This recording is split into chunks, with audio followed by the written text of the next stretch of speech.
Well, I've been given the go-ahead, folks, so welcome, everybody, to our first ever installment of the pregame show for Christos FC. Christian Taylor, Danny Tao here alongside with me. Yes, there is somebody else this year. I know it's only been me the last few years. Mr. Danny Tao has joined us. Tell everybody where you're from, why you're here. Yeah.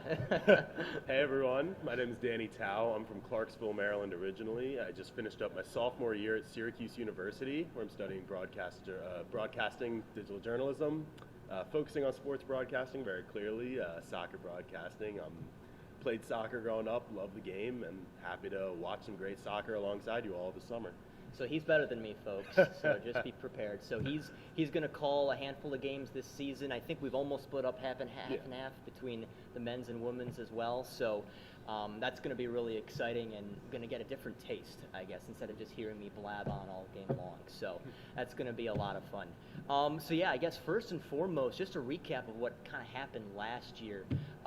This team rocked it in the NPSL, and they've spent their last season as FC Baltimore Christos.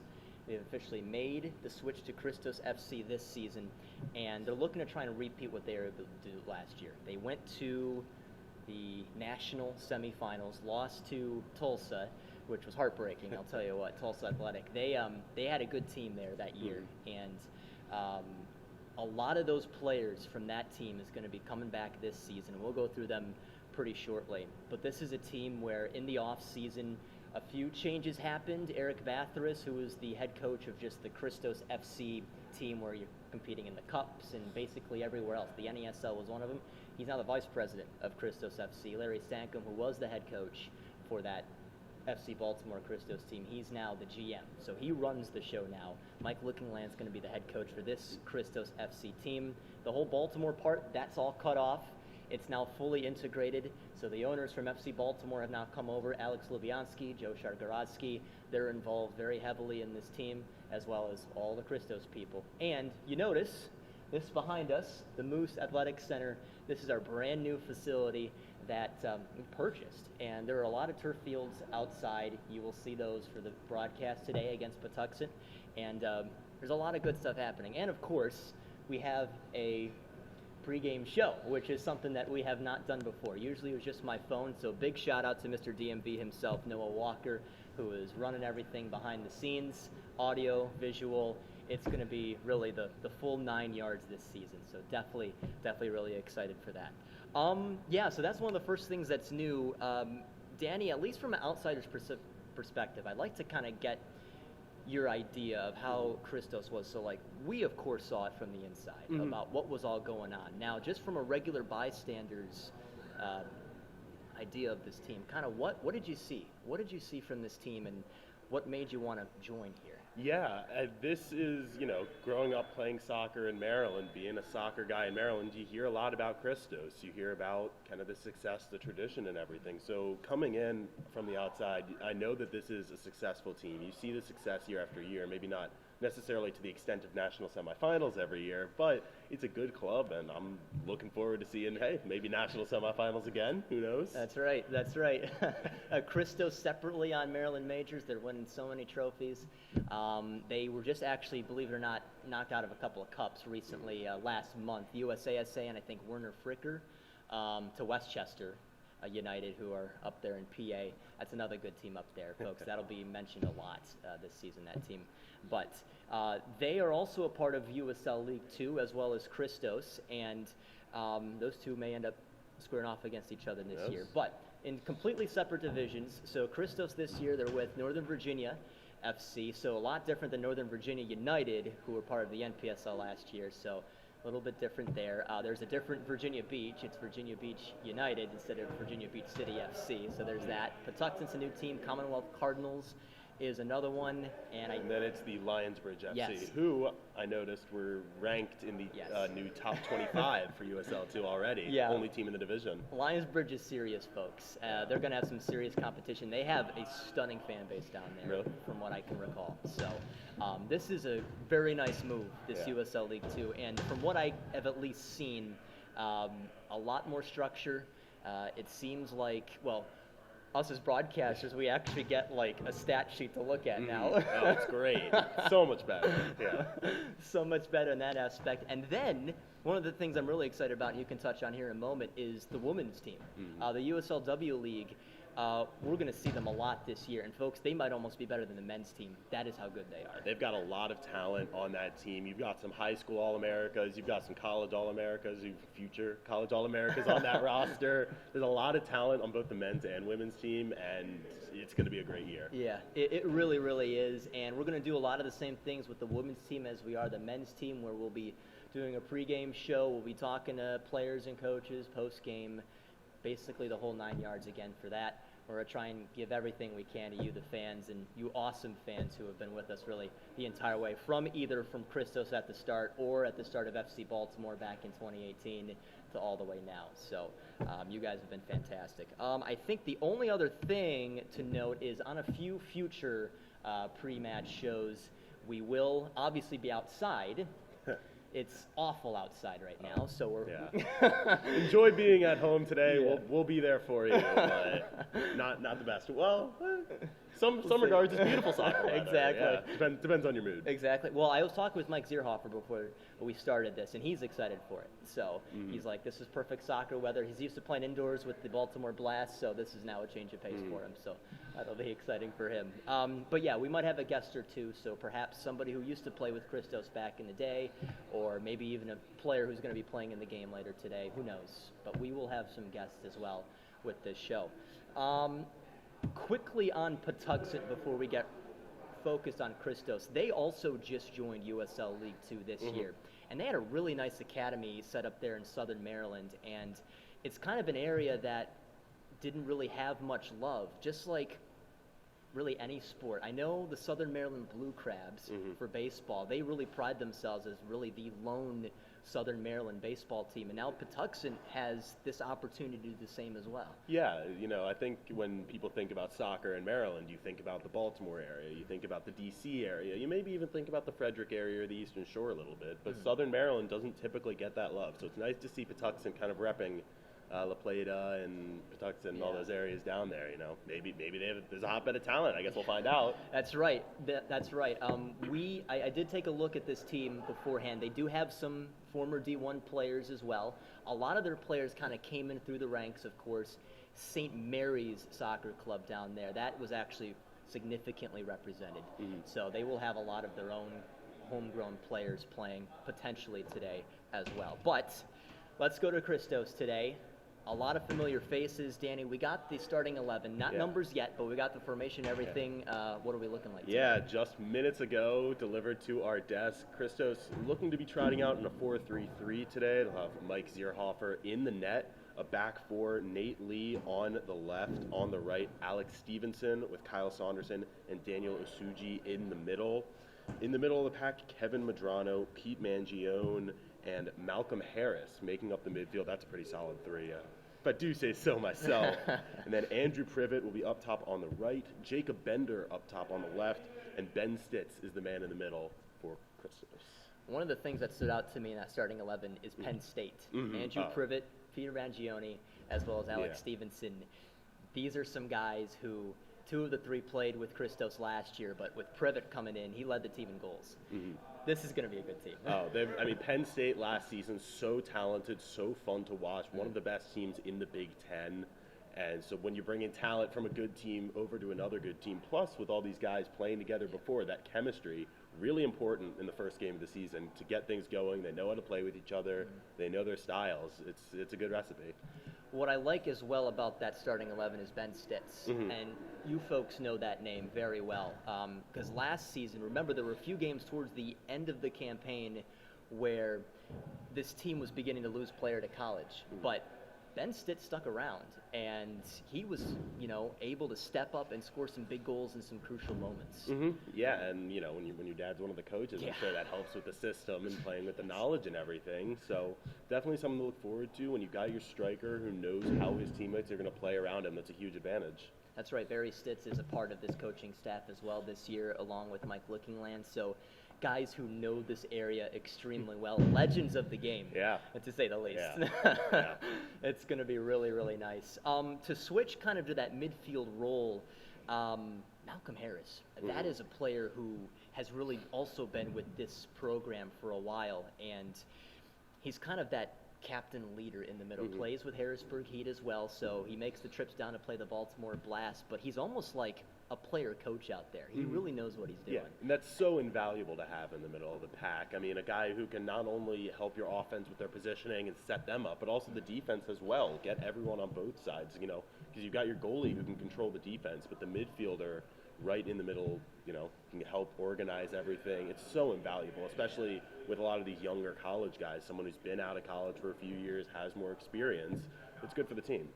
And finally, that defense, that back four. The first name I want to reach out to everybody with is Daniel Asuji. So he ended up going over. He played at Loyola for a little bit, but went to CD Alcaron for a while over in Spain. And now he's back over here, and he's going to partner up with Kyle Saunderson on that back line. Now, Kyle Saunderson has been a mainstay on that back line. Jake Dengler was here a few years ago. That guy was insane, and when those two were together, it was one of the best defenses we've ever seen. Now, Jordan Travers will be back as well. He and Kyle Saunderson had a little bit of time back there now, but Asuji and Saunderson, I would like to say, is maybe one of the best center-back tandems maybe in all of USL League 2. Yeah, I mean, when you can get a guy with as much experience as Saunderson back there, you've already got a solid base to work on in Asuji. You know, someone who's played not just in the U.S. college system, not just around the United States. He's got that experience, so we can compare that up with someone who's experienced in this system and in this league. It's a recipe for success. It's true, and I remember watching this team against Westchester in the Amateur Cup, and I remember, I mean, this team, they still had Jacob Dennison back there, who's very, very strong, but he was paired up with Joe Gloss, who we may see this year. He's just one of those hard-nosed guys who you just do not want to mess with, but they did not have Saunderson, who they're so used to having back there, and it seemed like there was something missing. And Westchester pushed 5 past Christos. So that's just the type of player that Saunderson is, because he just makes the entire team better when he's in. Yeah, I know, having the experience, like I said, having an experienced guy in the middle is good. Having one in the back, maybe even more important. The defense, you need that organization there to help keep the goals out. In the middle of the field, you know, you get a little unorganized. Well, it's not the end of the world, right? Because you're still moving the ball. If someone's unorganized in the defense, it's a recipe for disaster. And finally, goalkeeper-wise, what Christos did last season was they did a first half, second half type thing. So this season, it looks like they might be doing a lot of the same things. Mike Zierhofer is going to start this game.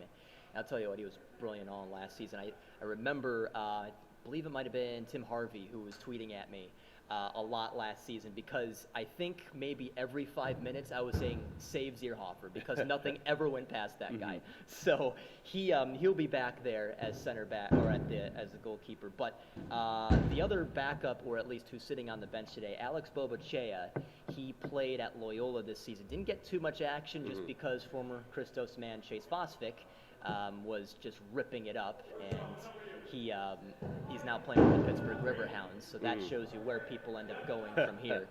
And actually, oddly enough, he played with Northern Virginia FC in USL League 2 last season. So we almost were able to see him again this year, but once again, these goalies also look like they could be the real deal. Yeah, and I mean, Zierhofer, you already touched on how good he's been for this club, so I don't need to go into that too much, but Bobachea is someone I'm excited to see, whether that's today or down the line. He's got experience at these higher levels, playing in the Red Bulls Academy. He's played in the USL Championship before, so a couple divisions up from here. When you have that experience and then you go down to a lower level, the talent may not necessarily dip as much as you would think with a 2-division drop, but it's just the experience of playing at that higher level, and it gives you confidence, especially in that. And finally, the bench, just want to touch on them too. Jordan Travers, super sub Matt Brummett, Kevin Ventura, Roshan Panton, Braden Wise, along with Alex Bobachea. Who in that list kind of stands out to you to come off the bench? You know, I would look at Matt Brummett first. I mean, a guy who, you know, he's played at Curly, so he's got some experience, you know, with some of these other players and other coaches. That's good as well. I'm also looking at Kevin Ventura. You know, got a lot of experience playing an American this past year, and a pretty good American defense too, only giving up just over 1 goals against average per game. So when you've got experience playing the high level and playing well, that's someone who's gonna provide some excitement for the fan base. Yeah, I mean, we'll talk about it during the broadcast as well, but American appeared in the Patriot League Championship game against Loyola this year. There are a lot of American University Eagles playing on this team. He's just one of a few, as well as a lot of Loyola Greyhounds. So this team will be stacked. This will be a fantastic season. Before we sign off here from our pregame show, any final thoughts, any final predictions for this one, Danny? Well, I hate to be a bit of a homer, but I'm going to have to go 2-1 Christos. I don't think it's going to be the cleanest game of soccer we've ever seen, just due to, maybe some lack of practice, lack of experience with each other. But I think playing at home and playing in front of a friendly crowd, however many people decide to brave the elements, I think it's going to help Christos. I think they get the dub today. That's right. New facility as well. I could see the same thing happening. This team, I'll tell you what, they step up every step of the way, and really, really excited to see what happens. So for that, that's Danny Tao right there. I'm Christian Taylor. Appreciate you guys tuning in here for our first ever pregame show. Special thanks to Noah Walker running everything behind the scenes. Kickoff is just under an hour away. So going to be very, very exciting. Christos and Patuxent a little bit later on 11 Sports.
Danny Christian, I think you're good.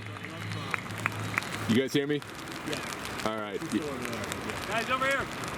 Okay, excellent. Your audio is good now. Audio is good. Right in time.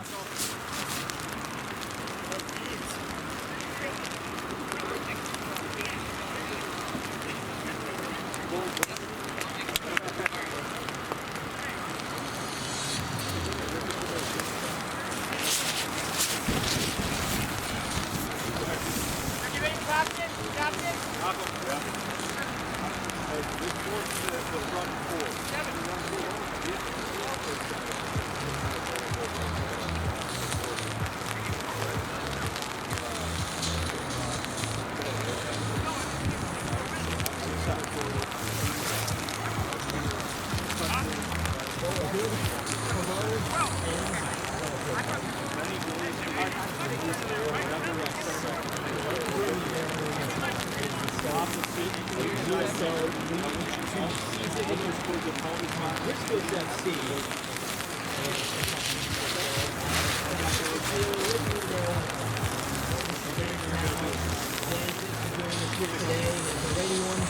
Got it? Yeah.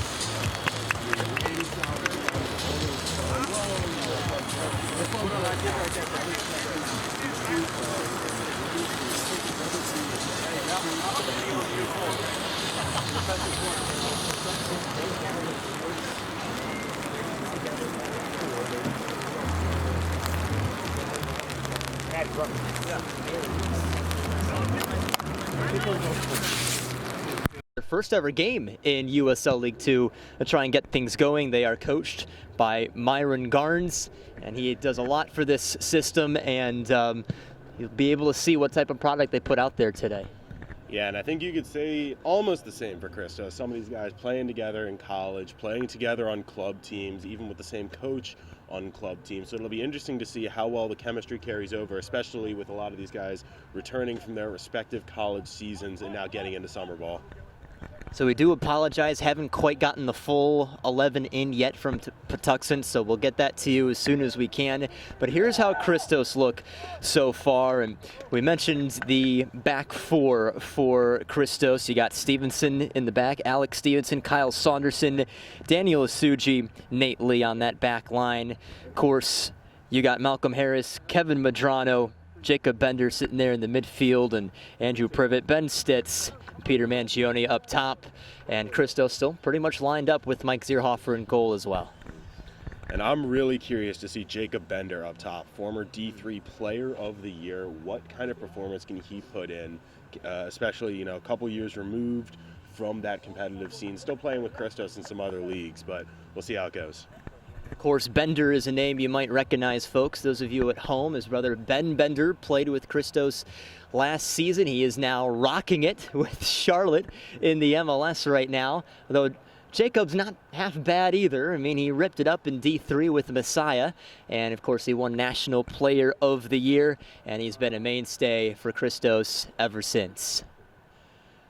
So Christos are in the white. It kind of looks more gray-ish. That's kind of what they're sporting here. Patuxent tops in green, kind of fading to black. Black shorts, black socks. Both teams actually look pretty sharp here tonight, to say the least. Loving these new Christos uniforms, too. Left to right on your screen. Special shout-out to Mr. Noah Walker standing out in the rain. We're kind of doing the same thing, too, but we have a tiny bit of shelter here with the scaffolding standing up above us. Well, this should be a good one. Waiting for the officials' start here for the USL League 2 season. Brand new league for Christos and Patuxent. So it should be a good one. And off we go. So glad to have you with us here on this Saturday afternoon in Glen Burnie, Maryland. As this one is sent forward for Patuxent. Lovely header. It is sheltered down and looks elsewhere as Malcolm Harris looks to give chase. Mangione was pretty nearby, beg your pardon. Privet was nearby, and now Nate Lee will try and clean things up on the back. Down to this right-hand side for Kyle Saunderson. He likes to load things up for Christos. He will be big this season. Played at UMBC, graduated in 2018. And is a very, very big veteran to have on that back line. It'll be interesting to see now, the first time Christos going forward, what kind of offensive system are they going to run? Do they have plays set up, or is it just kind of schoolyard ball? Well, what are they going to do? It is always fascinating to see what is drawn up, as this is a team who can possess it extremely well and really have so many different options up top to score. As Malcolm Harris, right as he got the ball, he's wearing the captain's band today. The play is blown dead here, and they will resume it. Asuji out left to Lee, brother of Alex Lee, who had a lot of action last season with FC Baltimore Christos. One of the new changes this season. Baltimore completely now dropped from the name as that full partnership takes form in form of Christos FC. Of course, we aren't even in Baltimore. We are in Glen Burnie. It'd be disingenuous to call ourselves Baltimore Christos. That's right. FC Baltimore Christos were playing home at CCBC Essex for a lot of their history, including a few stops, including the great Oakland Mills High School. Oh, that's a good ball. This one is sent forward for Patuxent. And a good drop back down that right-hand side by Stevenson, who just gets it away in time, but a slippage by Bender. These Patuxent almost win it back. Patuxent right now strung together a couple of passes, but Christos have kept things together for the most part. And you wonder also if a lot of the indoor soccer experience that Christos players have plays into this. Do they play more of a style like that, or do they adjust to the outdoor game? Here's Privet from Penn State. He could get this first opportunity. A slippage inside the box, crosses one over, and just deflected away in time, but not out of the danger area just yet. Lee with a step over. It was Ben Stitz calling for it. It will stay with Christos here. I feel a little confusing with all these lines on it. Make sure red lines. That's what we got to look for today. That's right, the bright red lines here. The white and yellow almost stand out a little bit more as well. But that is just what the situation is here today on this rainy afternoon. Patuxent win it back in a very nice area, and they'll look to push forward here. Making a decent run, but Saunderson, as calm as ever, picks up the pieces. And you got to think having a guy like Saunderson with so much experience in the back is just going to play to Christos' benefit, especially when he has so much experience playing with all of the different guys on the field as well. Christian Taylor, Danny Tao here with me today. Down this left-hand side, opportunity coming for Privet. Privet goes low. Stitz thinking about it, shoots one, and it's just a little wide. First attempt of the 2022 season, very close. And we've now seen Christos do that twice, attacking down the left side, try to get a low cross in. That time they actually managed to find Christos' feet and get a shot on. So you wonder, is Patuxent going to adjust, or can Christos keep that going? You see that they like that matchup down that left-hand side. Jacob Bender. That's right. That's right.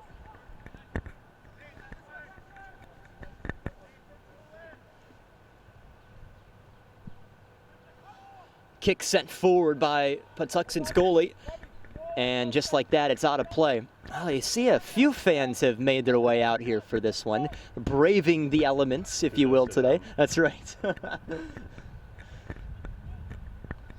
Glad those of you are tuning in on this one, even at home on your warm, comfy couches, if you will. Stevenson trying to stay on his feet, and he is brought down. Whistle immediately by the official, just beyond midfield. They'll start things up again. Here's Asuji, one of the other center backs in this game. Played some time at Loyola and played professionally very shortly over in Spain. He played there at CD Alcorcon. Lovely pickup here from Privet, who has been involved a lot so far. Harris to his right-hand side. Stevenson, you know he likes to curl one from here. Up in front, headed down. What a save that was. And Mangione denied the opening goal of the season. That's a fantastic save. You can see the keeper was almost leaning to his right and then having to dive back to his left. That's incredible. That's so much harder than it looks. Literally leaped out of his shoes just to even touch that one. But folks, you see the very lethal attack from Christos early on. And now Patuxent can try and go the other way. And it is Asuji who calls everybody else off. Christos also coached by Mike Lookingland in his first season with Christos. Could almost call him Mr. Baltimore, if you will. A lot of success with the Baltimore Blast. Has been involved with Christos, knows all the players out here, as Larry Sankum has now taken the role from head coach to general manager of Christos FC. Once again, Patuxent struggling to string any passes together in the midfield. You wonder if that's a result of Christos just playing strong defense in the midfield, or maybe they're just lacking practice time. Tough to say so far. A lot of these players from all over, all divisions, D2, D1, D3, some NAIA, few JUCO guys, even some who are just about to come into college. Even some out of college. Even some out of college, correct. Dangerous here. Zierhofer has to play this well, and he does. Headed right back to Stevenson on that right-hand side. Just out of the range of Jacob Bender. Patuxent still just a boot forward, and it's easy in the end for Medrano. Stitz looking to his left. Nate Lee in loads of space at the moment. This is Privet. Good step over here inside the penalty area. He's tripped up. Play continues. Loose ball. Patuxent couldn't quite clear. Hare's got in the way. He takes one on. And a lovely save to go over the net. And it should be a corner kick, first of the season. Once again, Christos attacking down that left side. Clearly, it's a matchup advantage that they're looking to exploit. That time, not Jacob Bender, but Privet going down the left side and then that was just an absolute ripper of a shot from Harris. Great save by the keeper to deny him. He did everything right, though. Privet's a guy who we've mentioned a lot so far. Just finished his junior campaign over at Penn State, but hails from Falston, Maryland, just up the road. Had a breakout season this season, led the team in points with 22, as well as goals with 9, had 4 assists, and finished as an all Big Ten second team selection, which is not easy to do. First chance to see some corner strategy. Do they have any plays drawn up, or is it just run in the box and hope for the best? Of course, some of the best teams have set-piece coaches, and you better believe they practice these a bit. Stitz is the in-swinger. He'll take this here. Loose ball. Bender gets one out to Stitz again. Lovely first touch. He'll curl it again, and it's popped in the air. And Saunderson almost headed that in. Cleared for the moment, though. Stevenson was playing the nice line to keep it here with Christos. Medrano, that extra touch. Once again, strong defense in the midfield, not even giving Patuxent a chance to possess in the other half. I think the longest we've seen them with the ball is maybe 5 seconds so far. Out wide for Bender. Crossing one through. Well done by the keeper who has kept them in this game so far. Cut off again. Christos running rings around Patuxent in the early stages. Privet picks up another one. A little blooper that's dealt with well by the center back. Almost lost it in a dangerous area, Patuxent. And it finds the feet of Lee, and you see some frustration growing from the midfield of Patuxent. Medrano, he's hit hard from the center forward. As he just about brings this one back in, he's tripped up, play continues. Once again, the forwards for Patuxent getting no support from the midfield. They're having to play too deep just to combat this Christos attack. See if eventually they'll be able to move up, but for now it's just all Christos. There has not been much time where Christos have not been on the ball. We've played just about 10 minutes here. Christos 0, Patuxent 0 still. Game 1 of this USL League 2 season. Lee sending one forward, intending one for Bender. Brought down in a dangerous area by Stitz. He gets a second go and deflected just about as far as the first time he attempted it. Looks like a player is down. Looks like one of the center backs for Patuxent. He is slow to get up here. As first tended to by his goalkeeper. Not entirely sure what happened there. Just kind of went down. No, and that's one of the, not to speculate of course, but that's one of the dangers as a defender and as a goalkeeper playing on this wet field. You're not the one making the moves. You have to react to the moves, and that can lead to some awkward positioning. Now perhaps, just perhaps, maybe got hit off of a deflection from one of those Stitz shots, but it kind of went down well after the fact. And Patuxent will receive the possession here. Still have only maybe had one touch beyond midfield so far. Oh, free kick should help with that. Yes. And there it goes. It's headed for their center forward, and it doesn't go too much further beyond him. Asuji tracks that one well. Privet with the first touch. And Patuxent are all over that one. Christian Taylor, Danny Tao here with you tonight. Here on USL League 2, 11sports.com. Mangione keeps one low. See if Stevenson can catch up to this one. Now, I know they've run that a few times. They are teammates over at Penn State, but that time could not connect. Yeah, and it's interesting to see them starting to go down the right side a little bit more. Maybe they're just trying to mix it up, keep Patuxent off guard. But I guess when you have the ball in the zone as much as you do, you got to mix it up a little bit. That's right. And Harris immediately steals the kick and gives it right back, but Stevenson cuts that one off. Stitz, well done to that right-hand side again. Cross low and deflected out of play for another corner kick for Christos.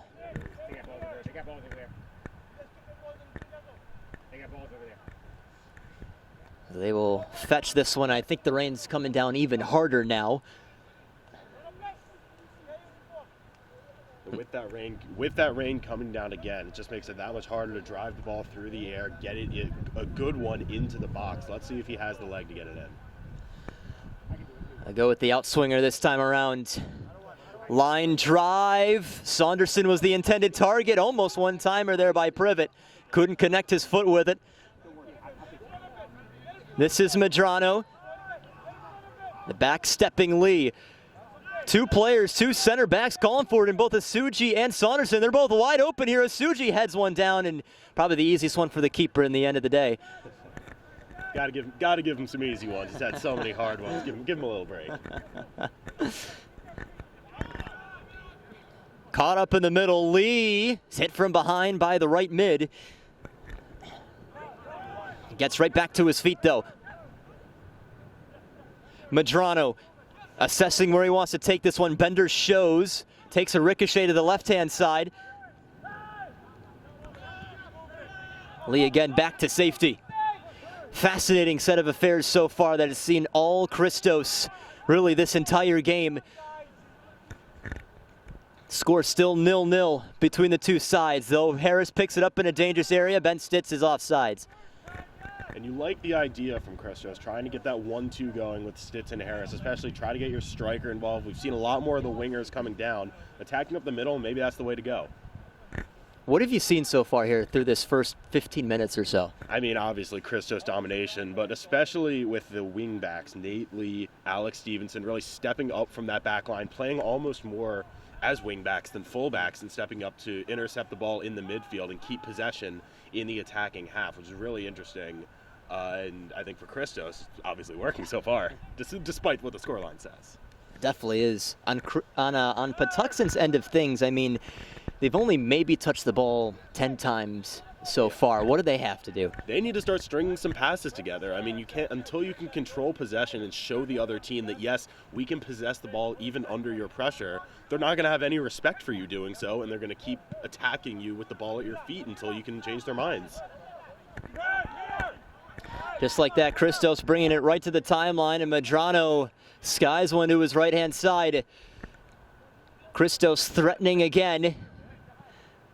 But now Patuxent creating somewhat of a wall that have prevented Christos from at least getting one or two passes. Right as I say that, Ben Stitz gets it. Backs one up for Malcolm Harris. This is the difference between Christos and Patuxent. Christos isn't afraid to play it back and trust that their defenders can make that pass up into the midfield and work it around. We haven't seen that yet from Patuxent. But 1-2 that almost connected. A little bit harder to do in the rain. Malcolm Harris, what a great career he had in college. Started his playing career at Denver. Carried over to UMBC where he graduated in 2015. There's a trip up at the edge of the box. The official is giving it, and it should be just a free kick, maybe just a foot outside of the penalty area. Yeah, that's just another great attacking move by Christos, continuing to put pressure on this Patuxent defense in different areas of the field. Now you get a prime scoring opportunity. Let's see who they have take this one. In the past, they have seen Kyle Saunderson take a couple. It doesn't look like he's set up to take this. Peter Mangione is winning the chat with Ben Stitz. Jacob Bender is nearby as well. He's got an unbelievable curler. So right now they got three standing over it. Jacob Bender gives way. Might be Mangione. He's the one who set the ball down here. Four players in the wall for Patuxent, with Mangione and Stitz. We'll combine on this one. Stitz will take it, and it's just a little wide. Not a bad effort as Mangione ran over that first. And still 0-0, but another bright sign for Christos here.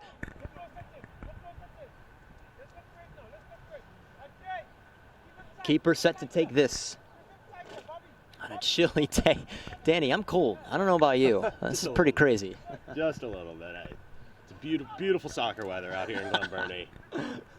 This only means every other game from here on out is just going to be that much better, to say the least. Weather-wise, at least. Christos have started off fantastically to this USL2 season as Zierhofer gets one of his first touches of the game. Needed to deal with this one well, although it takes the keeper out of it. Stitz hanging around. Stevenson goes between his legs. And a couple of touches here for Patuxent, and now get a couple passes put together. Shouts for offsides here. Nothing doing. And that's the first time we've really seen Patuxent be able to control the ball, pass it among themselves, and get it over midfield. Obviously, it didn't end well, but at least for them, that's an encouraging sign. As quickly as they push to the other end, Christos reclaim the ball. Brought a very big roster here as well. Really showing how deep that they can go, really. No subs yet. I'm curious to see which team is going to bring a player on first, because whatever lineup this is for Christos, it's obviously working. So do you wonder, do they let the tired players go because it's working, or do you give guys break earlier on? Chested down by Mangione. He might have a go here. Sneaks one through and just cleared away. Now they do have some good players on the bench here, Christos, but this lineup so far has looked very, very strong. Those of you who might be watching USL2 for the first time, remember, once you make the substitution, that is it. Nobody coming back in, unlike the college game. Just adds a little bit of a pro element to it. Oh, good look up top here. Mangione almost brought it down. Beg your pardon, Privet again, as that one is cleared away.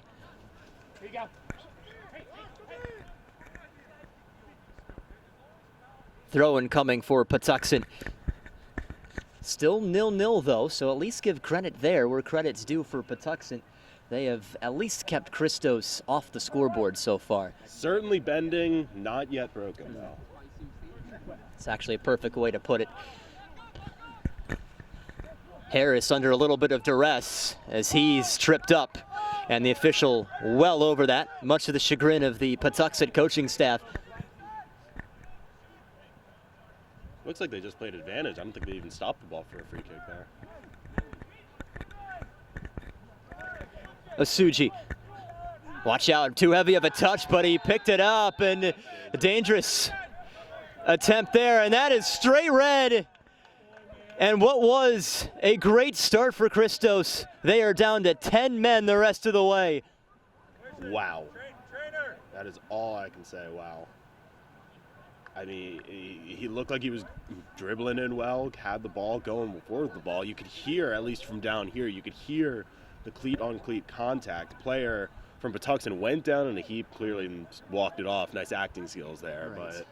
But it'll be interesting to see now how they adjust. Christos was dominating this game up until now, but down a man, maybe that makes it more of a fair fight. Asuji, who is playing some of his first Christos action. He was a star at Loyola, continued over to Spain, got the starting nod as center back along with Kyle Saunderson, and took one too heavy of a touch. And the official saw cleats first and gave him straight red. And Christos down to 10 men as it's still 0-0.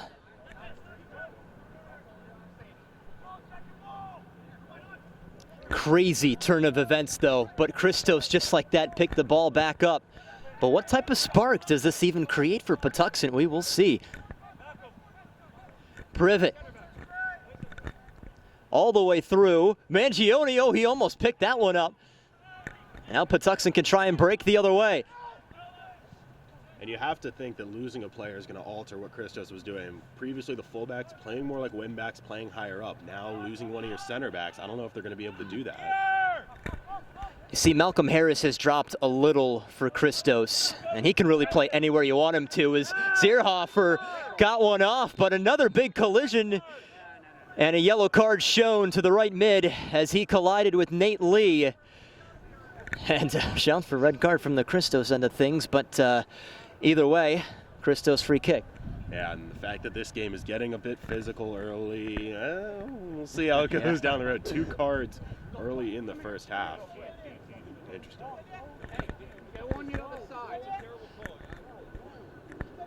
So, Christos with the reset here. So we're closing in about 30 minutes played. Still no score between Christos and Patuxent. Christian Taylor, Danny Tao here with you today here at 11 Sports. The chilly, cold, rainy one may not show up too much on the camera, but I'll tell you what, our man upstairs, Noah Walker, is working through it. This is near the edge of the box, and now a few more players going down as the rain is now beginning to seep into this turf a little bit more. Hit from behind, and the center forward down to the turf. And official might need to take control of this game because now players diving at every bit of contact. And the rain makes it even tougher for the official. What's a slip? What's a push? It's tough. It's tough to look at. You see the coaching staff trying to settle down everybody here. Both teams as well. And now the official has to make sure he's just got this one taken care of. Those of you just tuning in, Christos playing with 10 men. Daniel Asuji sent off with a straight red.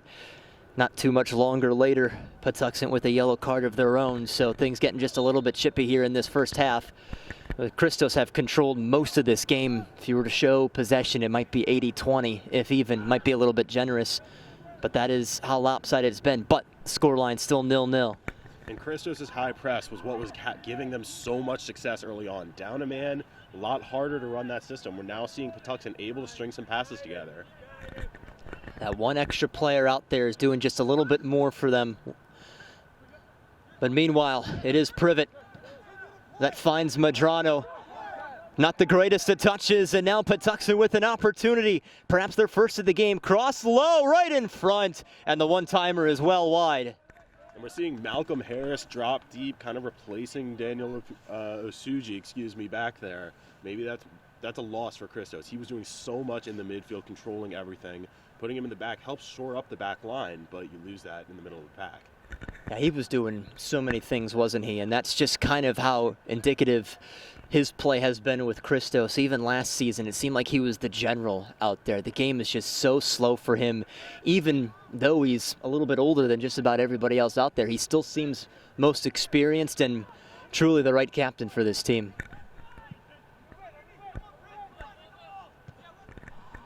Privet with the header. Saw Ben Stitz, he was a little frustrated on where the ball ended up, but Patuxent, as they almost went the other way, will have to settle for a throw. No score yet here in Glen Burnie, Maryland, the new home of Christos FC. Nice facility. Bleachers are coming pretty soon, as I've heard. Homes surrounding this facility as well, so it's right smack dab in the middle of just about everything. But a beautiful home.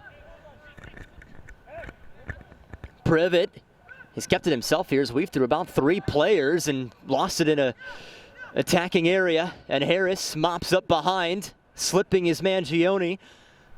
Stevenson. There's a tackle from the center mid. And no card from the official, but it is a restart for Christos.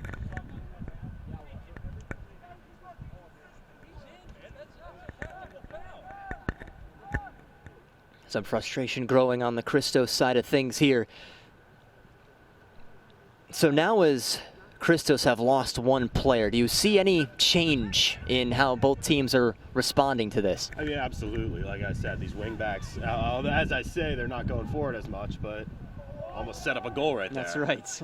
Almost an opportunity there as Kevin Medrano was coming across, but once again, stays 0-0. Yeah, I mean, Nate Lee was arguably the most impactful player in this game in the first 15 minutes, just jumping every ball that came down the left side. Now he's having to sit a little deeper to compensate for that loss. Patuxent able to move a little bit more forward. Christos, I would say, still outplaying Patuxent, even down a man so far, but it's definitely a lot more even than it was. It's getting colder as well. You might be able to hear it in our voices, but we're doing all right here. It's the players we have to worry about. I'll take it safely with their goaltender. And it doesn't go too far. Nate Lee had it read first as he won it in the air. A little undercut from the right mid. I believe he already has a card, so perhaps one final warning.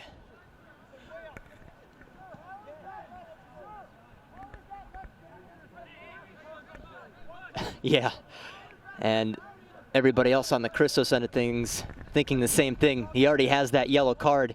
That's maybe his last foul, and maybe that is our first sub. We'll see what ends up happening here as this game continues. And that's a dangerous play by the defender. When you got a guy going up, you can't tabletop him like that. Lucky that Nate Lee able to get up and walk that off. That could have been a lot worse.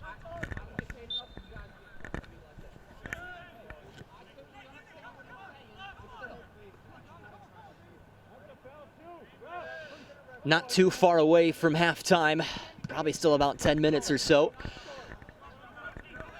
Throwing down this left-hand side for Christos. Threw it slowly, but Mangione knew that there was some pressure coming. You see, Mangione's dropped a little bit as well. Forward, keeper just out to deny Privet of closing in.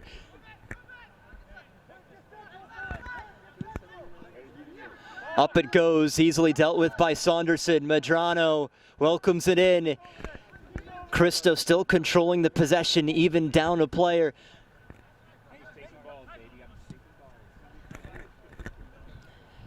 This is Stitz.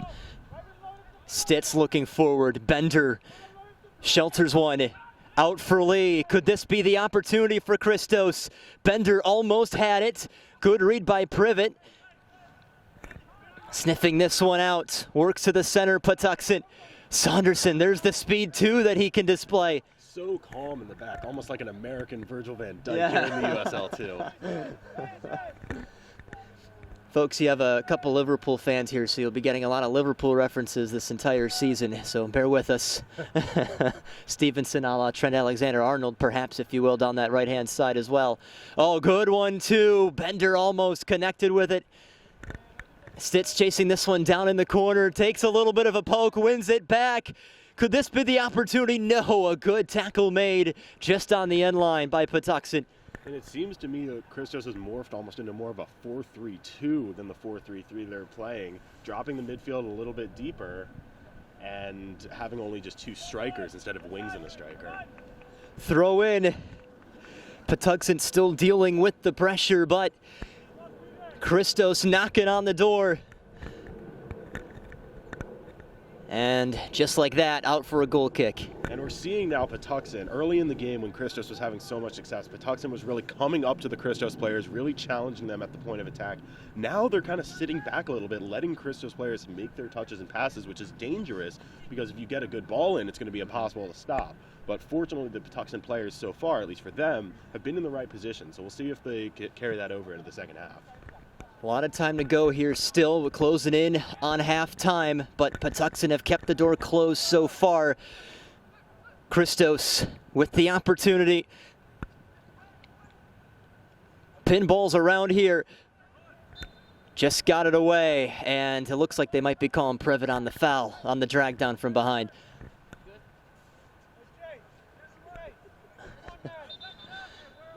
Right and hard here. Patuxent out of Southern Maryland, their first season in USL2. One of many teams here in this division. Commonwealth Cardinals, Virginia Beach United, Northern Virginia FC, Lionsbridge. Should have a lot of good teams, a lot of good opportunities to see some good college players. All the way across as the center back cuts off his goalkeeper. Lingering there, walking the tightrope, and goal kick at the end of all of that. But a lot of good weapons, to say the least. Of course, up north, you have kind of more of a Pennsylvania region with Westchester and Lehigh Valley and Philly Lone Star, so you get a lot of good teams up top, too. A lot of teams in this region who may end up colliding come postseason time. Maryland definitely an underrated soccer hotbed. So much talent in the region, and we're seeing it on full display today. And that is an understatement, to say the least. I'll tell you what, Maryland produces and produces. And the same can be said with what FC Baltimore was able to do in the past, just constantly producing talent. I've already seen a few MLS players. We mentioned Ben Bender, but John Bell, who was playing at UMBC, is playing now with New England Revolution, ripping it up over there. Last couple corners we've seen for Christos, the ball's been coming in a little short, a little low. I think that's probably due to the weather. Let's see if they're adjusting for that now, able to get it over. See where they go with this. Elevates it a little, but was never in play. And it leaves as a goal kick, another missed opportunity for Christos.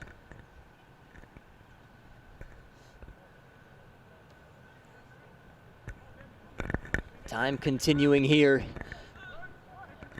Certainly not too far from halftime now. And sent forward, not a bad ball. Saunderson pressured off the ball. Harris came all the way across, and it's a deep throw for Patuxent. Saunderson asking for the foul. Right here. That was a risky play by Saunderson. Didn't really get a full look at what the rest of the field was. Just tried to play it back to Zierhofer. And on one hand, you like the trust between your defender and your goalkeeper. But that's just a risky play. He's just got to get that ball out. Perhaps a longer throw coming from the right mid. Headed down by Medrano. Stitz to safety with Malcolm Harris. They switch fields here. Even down a man, these Christos players still look like they're under control, know what's going on. Patuxent, not as much. Well, the center back with a touch. Stitz almost reclaimed it, but now trying to string a few passes together. A slippage by the center forward, which might have done them in. Zierhofer read it extremely well, playing role of Ederson there. And you love to see the keeper coming out, getting off his line, but at the same time on a wet field like this, it's just so dangerous. One bad bounce and that ball's in the net. Zierhofer started his career at Clemson, where he did appear in a national championship game. I believe Clemson won the final this year, right? This year, yes. Yes. Reigning national champs. And then continued on and, of course, played with FC Baltimore.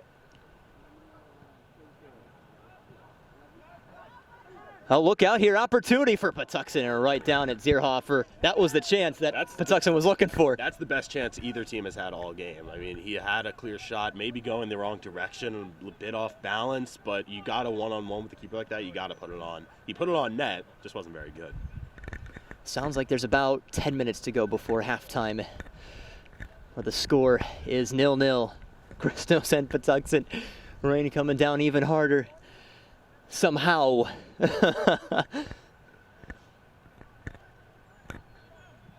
You think this weather plays any effect, at least on the scoreline? Oh, absolutely. This weather favors attackers. The ball just bounces funny, especially on turf, like we're playing on here at the Moose. The ball's going to bounce funny. It's harder for defenders and goalkeepers to react to. You got to give yourself an extra split second or two just to get your footing on the field like this. So it definitely favors attackers, leads to a bit more goals. Some frustration once again growing from the Christos end of things. As Previtt will go to claim this ball. Throw in coming for Christos.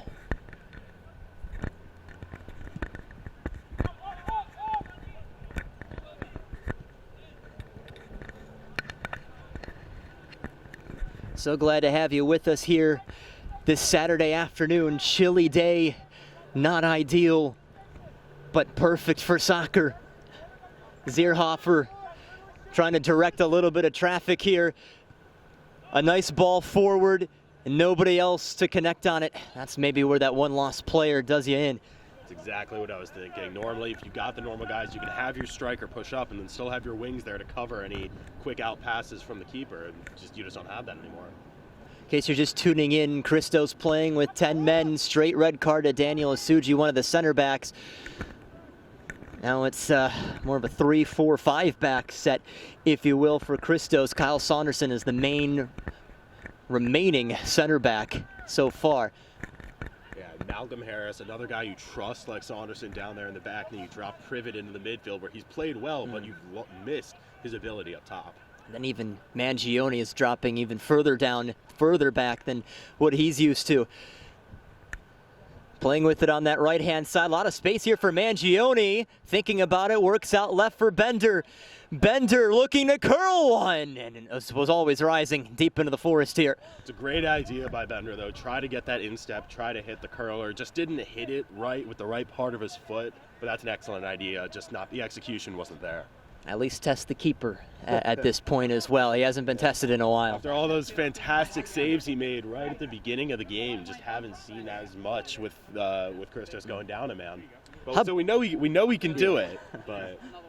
How big were those saves, though, too, now looking back on it? Massive. I mean, if Christos goes up 1-0, 2-0 within the first 5-10 minutes of the game, this is completely different. Maybe you don't have to challenge as hard. You keep 11 men on the field, but it's still 0-0. For as much as Christos is dominating here, even down a man still have the upper hand of possession, time in the offensive half. it's Christos still doing well. And they get another corner kick. I believe that's about 5 now on the afternoon so far. In swinger to take this. Headed right in front.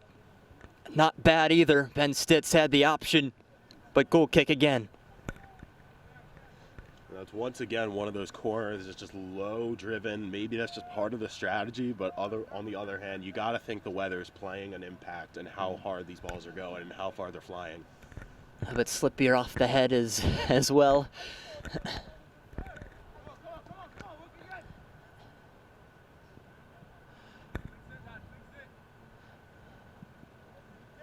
And a poor kick from the keeper.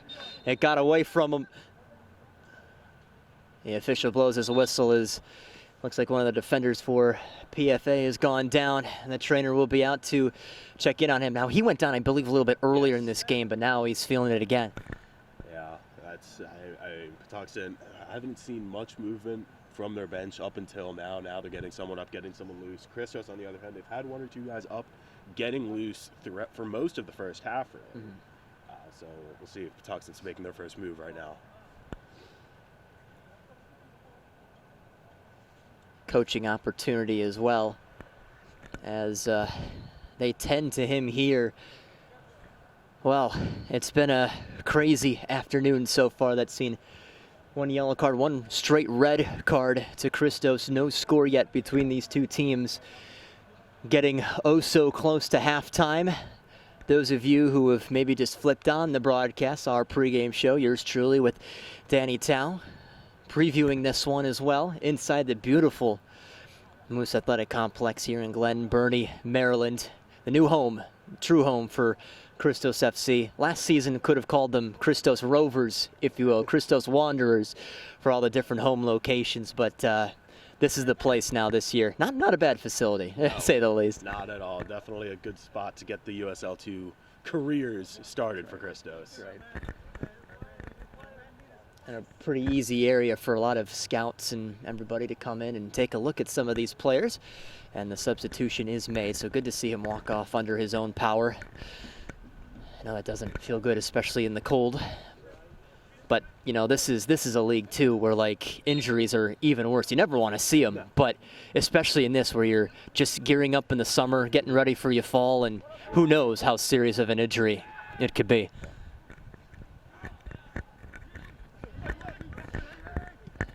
Patuxent look forward. The right winger crosses one in. And a good deflection by Harris. He went down for that and ricocheted very loudly off of him. Looked like a toddler doing gymnastics with that tumble there, but he had it positioned perfectly. Stitz for Privet. Privet moves to his right foot. Another crosser. It looked like it was out of the way, but another decent effort on that back post by Bender. And he almost kept it in the conversation. That's just a gorgeous ball. Bender's 1 step ahead. Maybe he can get a touch on it, and a touch is all he would have needed. But it's the right idea. Again, just the execution not there yet for Christos. Up it goes. Harris overran it. It's about 2-on-5 right now for Patuxent, and some miscommunication does them in yet again. Privet is the one who joins the ball right off the foot of Zierhofer. That one looked a little cleaner as it went out towards the Patuxent bench. Gotta say, after all the physicality early in the half, ref has done a good job getting this back under control. Game has certainly settled down, to say the least, but still no goals between these two sides. The start of this USL League 2 season.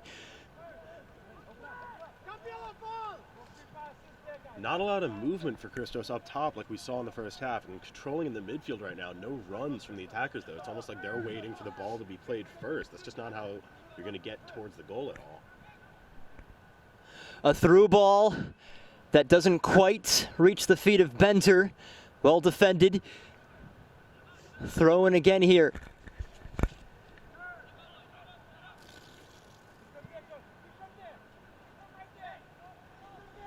Should be about a minute or so away from halftime.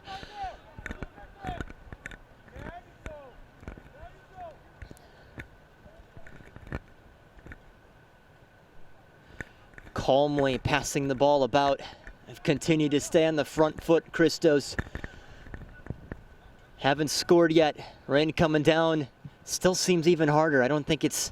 I don't think I'm going crazy, Danny. I think it's just gotten harder and harder. No, definitely started the game with the light drizzle, Yeah. but we're in full-blown rain now. Got to give credit to our athletic trainer who's trying to stay dry during this as well. Troopers out here. In a dangerous area, shot coming, and what a deflection that was. That was the new substitute. Sees it out for a corner.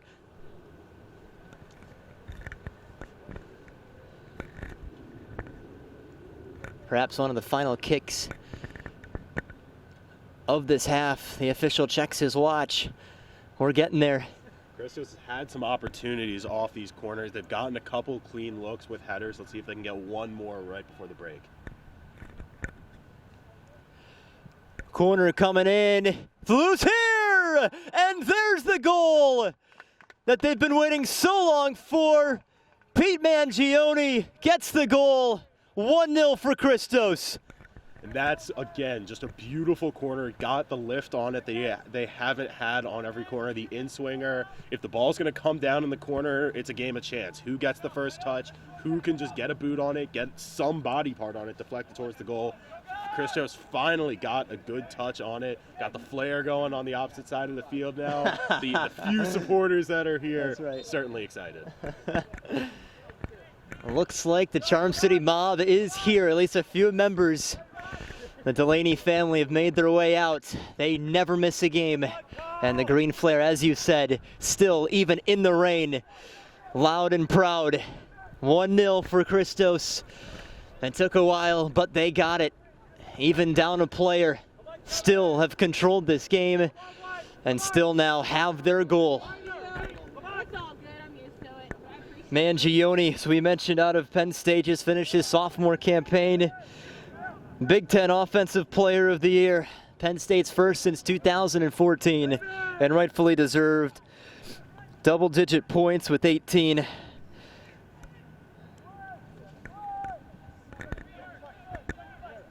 Now let's see if Christos can get one more before the break. If they can go in up to even down a man, that's just a huge advantage.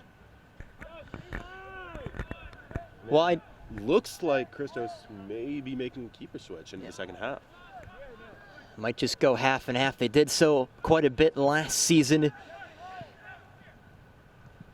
It's headed down. And Spobacea, who might be the new keeper on for the second half for Christos. Out of Loyola. Had a few games played there this season behind Chase Vosvik, who's had some minutes with Christos as well. Medrano down for Benter. Another pep in their step here, Christos. Still controlling the ball with ease. Possession's got to be 90-10. Pretty close to that at least. Down for Bender. Oh, almost loose. Shouts for handball. Medrano. Out wide for Lee.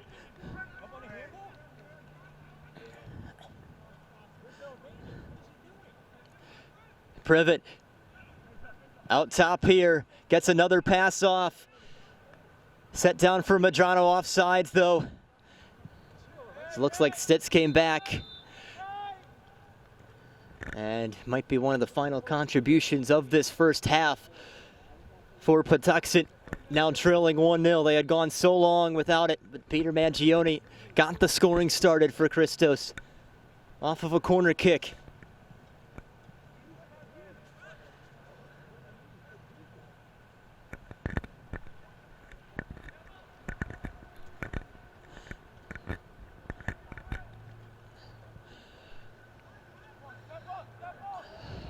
Patuxent push it forward just a tad more.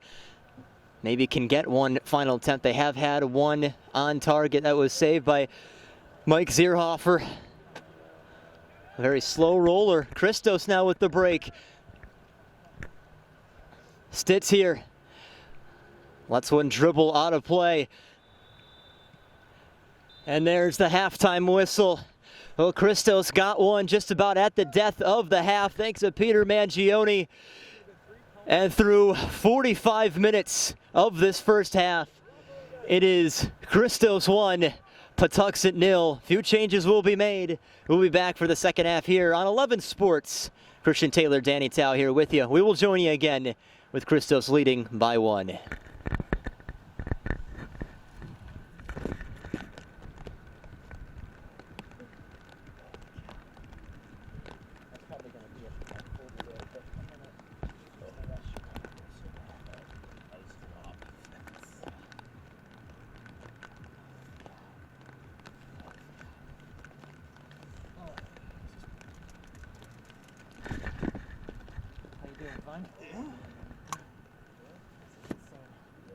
Wish we could get the Patuxent player list. I know.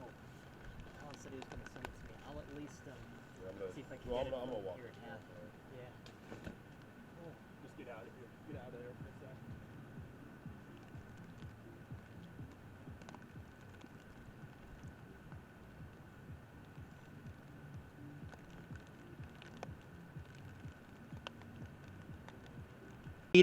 Peter Mangione got a goal towards the end of the half.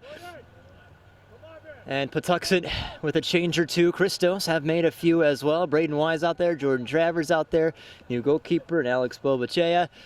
And Danny, here we go, ready in a cold second half. Christos looking like they're coming out in a 4-2-3 formation. A little bit interesting. We'll see if they are more attacking in this half than they were towards the end of the first. That's right, just to remind you at home, Daniel Suji got sent off thanks to a straight red. He kind of went studs up on a challenge. Either way, even if it was a red or not, it was a dangerous play, and the official sent him off. And even with 10 men, Christos have still dominated, and Privet is looking to try and make it 2 here. Gets it into a good area, looks for the shot, and it is deflected away, and Christos already knocking on the door. The header is sent out of play. Saunderson had that one tracked well.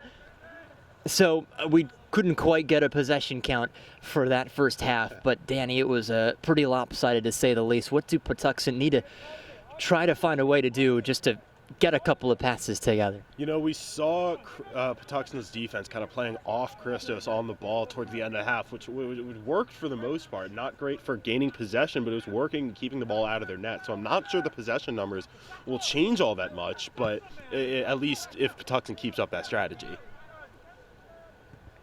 Sent down wide.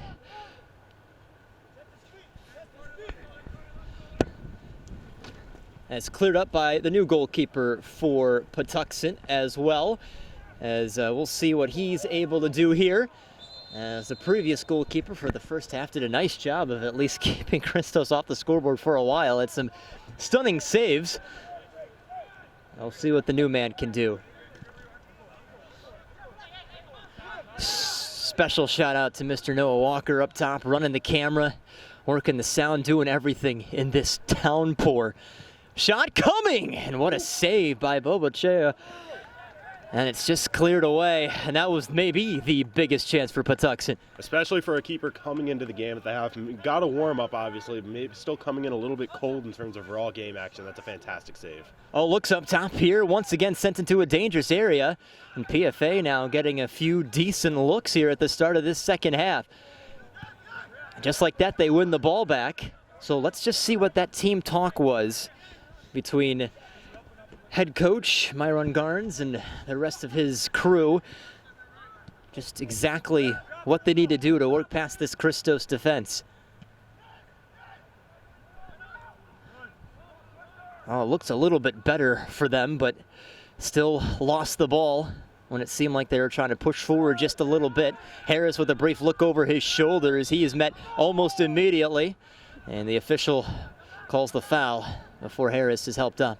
And it seems like we're seeing Harris in more of a CDM role this half than the center back he was playing towards the end of the first half. We'll see if that keeps up. Maybe they feel a little more adventurous after seeing the lack of chances that Patuxent had. And Saunderson's been handling everything in the back so well. Maybe they're just trying to go more 3 in the back with a CDM, almost a diamond formation for defense. And I think what also helps is now Jordan Travers has made his way in, so Malcolm Harris can naturally push up just a tad more now that they've got those two center backs back there. And here's the attack for Christos. Showing up the middle is Mangione. He could try and get a second here, but couldn't spin one around. Maybe on a nicer day, just can't get the footing today. Yeah, we were walking across that turf there at half. It is soaked, absolutely soaked, but this is the only type of surface you can play in a day like today. Still playable, to say the least.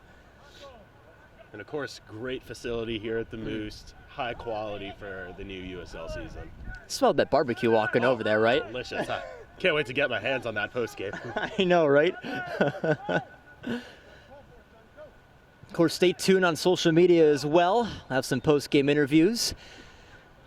Win or loss after this one. Right now, Christos in charge, even though they are down one player at the moment.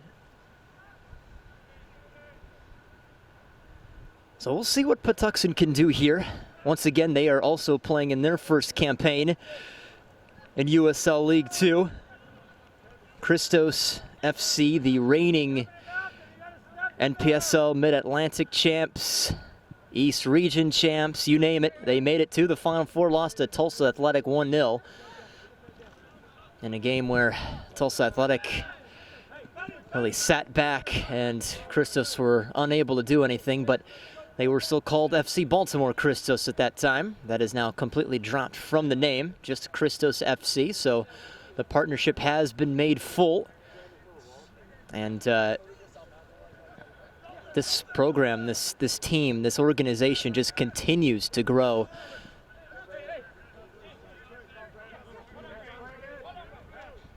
You just see that turf coming up, and Malcolm Harris is hit in from below. Late challenge. That sees a yellow card shown.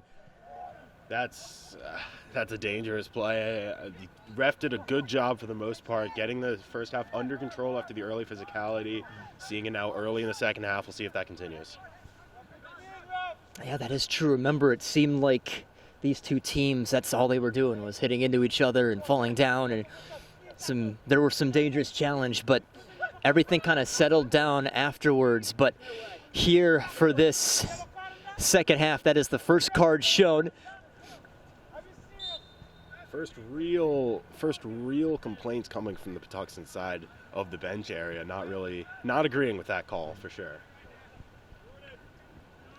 Harris still shaking his head, but they work right back to it.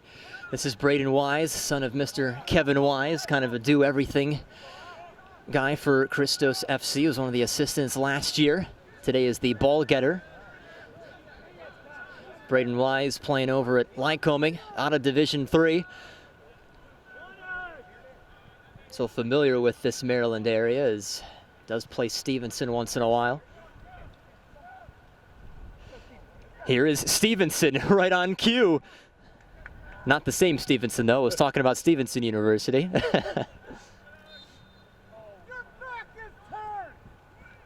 And a whistle that will favor PFA here. Second half now, Danny. We've seen still Christos continuing to control the ball, but it seems like Patuxent at least seem a little more up for it here. Yeah, and Christos coming out, still down a man, not able to use that high press that they were working so well in the first half. And of course, what was making that high press so successful was the fullbacks playing like wingbacks, jumping into the midfield. Now they're going with more of a diamond defense, don't really have those wingbacks or fullbacks per se, which really changes how they're playing.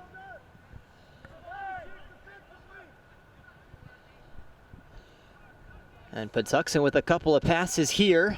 Well, they had the idea of going forward, but nobody in the vicinity of that ball. And it's scooped up here by Boachea. We mentioned just finished his freshman campaign over at Loyola, played 4 games there. Had 2 starts this season where he allowed 6 goals. Finished the season with a 2.42 goals against average, 6 saves, and an 0-1-1 record, or a total of 223 minutes played. And he might be getting quite a few more looks this season with the 5th-year Chase Vosvik now moved on, playing with the Pittsburgh Riverhounds actually in the USL Championship.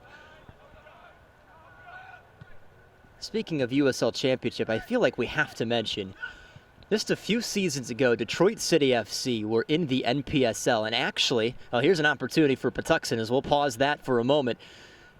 Crossed over, headed backwards, and a corner kick for Patuxent. Kyle Saunderson, once again, so calm, so collected on the defensive end. There's a decent effort in, but Saunderson in the right place, just like he's been the entire game. Literally, the entire game. He has always been there. I bet if this scaffolding wasn't here and I needed an umbrella, he'd be right here to give me cover. You're probably right. Here it is, curled in. Obochea almost got a touch to it. Shot coming and always rising. Well, to go back to the story, when FC Baltimore started up, they were still called FC Baltimore 1729. One of the biggest reasons why the team was even started in the first place, Alex Lubianski, one of the owners of the team, he went to a Detroit City FC game and just saw and loved how everything was just done there. The fans were fantastic. They had their own stadium. They got in all the best college players, everything. And the team was good. And that's kind of what drew some inspiration to start it. And fast forward to last season, Detroit City FC went up to NISA, so they became professional. They dominated that league, to say the least. And now this season they are in the USL Championship and are actually doing pretty well. So that is the model that this team, this organization, had kind of started off of, and now combined with Christos could be a possibility. But you know that is the end goal, Danny. And I'll tell you what, they're on a good way, especially with this new facility and a lot of these strong players. And you look at, you talk about Detroit City getting a lot of the top players from the region. Christos taking a lot of top players, not only from this region, but you look at getting guys from Penn State, getting guys from the D.C. area as well, really gaining a reputation for a strong soccer club. The results are there, to say the least. This team has never missed the postseason.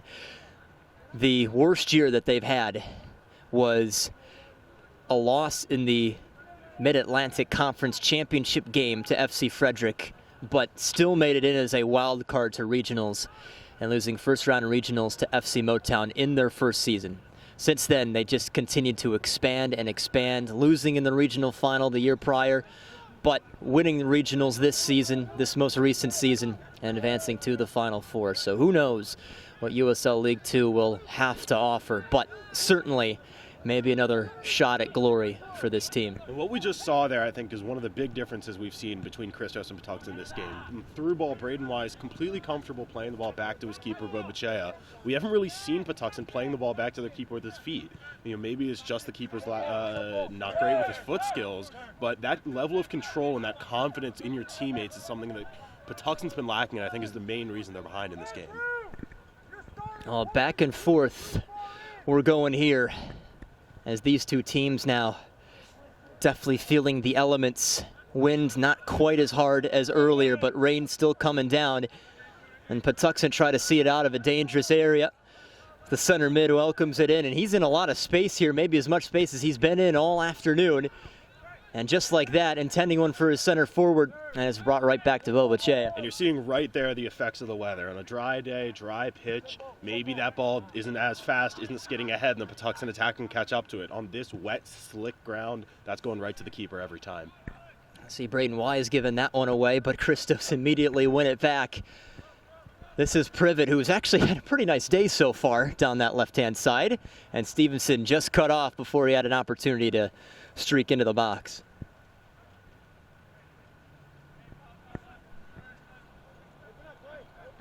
This team today, a little mix of Christos guys and young college guys. Of course, Christos play year-round when it comes to other cups, as well as the Maryland Majors.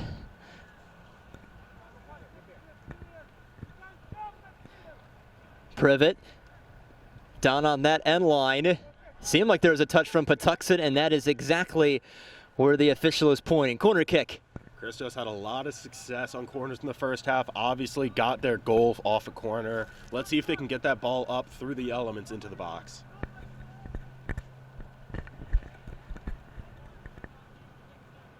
Once again, go with the in-swinger.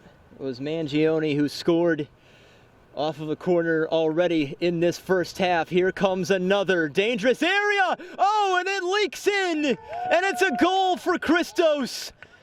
They might be giving that to Privet. They could be giving it to Saunderson. Either way, it's 2-0. And that's once again an example. Once the ball is in the box off a corner, it doesn't matter who's getting that first touch. If you can get it on, it's a crapshoot. Once you get that ball in the box, whoever gets the touch, it could go anywhere. That is exactly what happened. He saw the keeper leave his lines, and there was just one touch that punched it into the back of the net. And if you felt that 1-0 wasn't big enough, now certainly a 2-0 is a good spot for Christos to be in. And you've got to be impressed. First game as a USL2 team, go down a man early, down when you're tied, 0-0 too. Going up 2-0 off that, both off set pieces. That's an example of a good foundation. That shows this team is well put together. Yeah, you're so right. Both goals off of corner kicks. That's just how you would like to draw it up.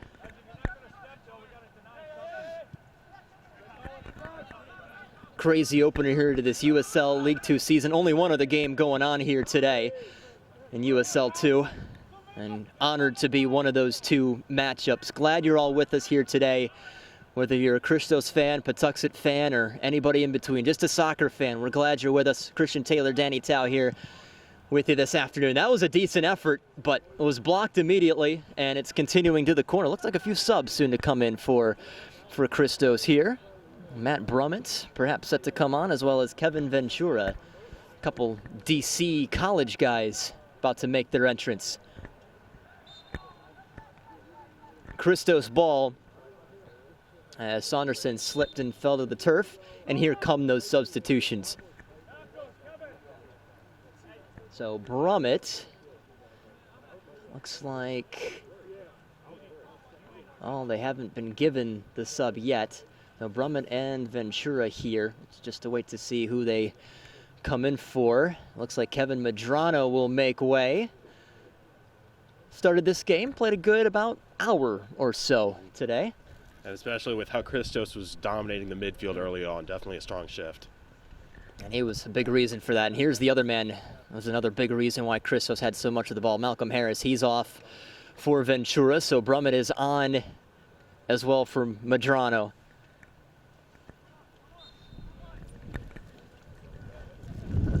We have played just over an hour. Whoa, here comes this wind. It stops that ball in its tracks. Bobache, he's got a strong leg, but not that one. That's probably the first kick in a while. He didn't even get to midfield. Yeah, that's not even his fault. Nothing you can do against Mother Nature. So Brummett, he played down at George Washington, just finished his grad student campaign. Actually didn't score at all with the Colonials, but was such a weapon to have. Helped cause some goals. And then, of course, Kevin Ventura playing at American University. He played in the Patriot League final against Loyola, where they eventually lost. But he was a big piece there in their midfield. And just as I say that, he gives it away to Patuxent. Tried to sneak one through, and that's not the case.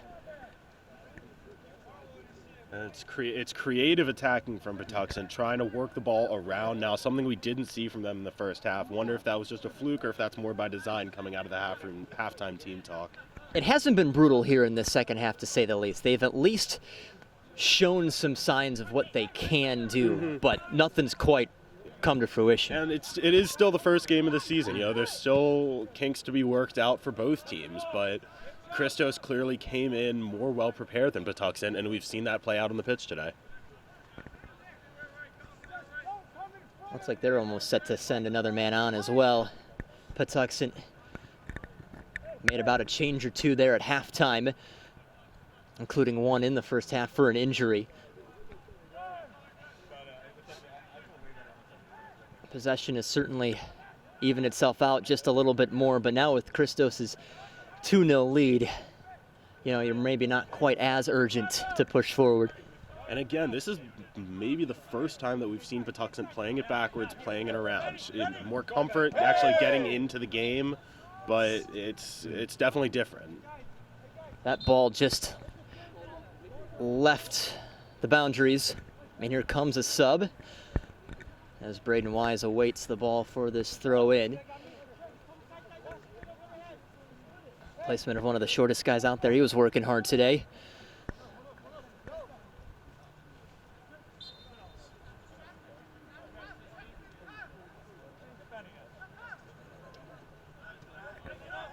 Throwing to Saunderson, who's now sporting the captain's armband. In replacement of Malcolm Harris, who had such a good start. Well, first goal of this game was scored by Peter Mangione for Christos off of a corner kick. The second one curled in from Privet. Almost seemed as if Saunderson got a touch on that one as well. Either way, it is 2-0 so far. Recover, Braden. Recover, Braden. Recover. Continue. Keep it. Good. Now Patuxent getting some passes put together here. Looking dangerous going forward. They keep one low. The center forward drops in and receives the foul. That's 100% a tactical foul. Give you a chance to reset, get your defense set up. But Patuxent has not been able to work the ball past the Christos defense when they've been set today, so you're not going to give them a chance on the break. Patuxent might have taken a slight knock off of a Christos defender, and substitution coming. Doesn't look like that's the case. Looks like goal kick at the end of it all. Just a poor hit off the side of the foot. Well, it is so wet today. My spot chart has begun to shed a little bit. I know yours isn't doing so well either, Danny. No. Pretty floppy here. Yeah, we're all over the place. We're sagging in some weird spots. Saunderson back for Ventura. Well, Brummett last season, he's one of the few returners for this Christos side, as he last season only had a couple of goals, but oddly enough in back-to-back games against Northern Virginia United, actually scored on his birthday when they had a game down at George Mason. How about that speed from Braden Wise? Oh, great dummy. That finds Mangione and almost continued it through to the edge of the box. That's brilliant play by Christos. Just trusting your teammates. That's not something you would expect to see from a team that doesn't have a ton of time on the pitch together. So that's just beautiful play, beautiful chemistry. Well, this attack's not over. Cross coming over the head of Wise. He's coming and has showed off his speed as a D3 man surrounded by a lot of D1 products. Shouts for Matt Brummett to retreat back.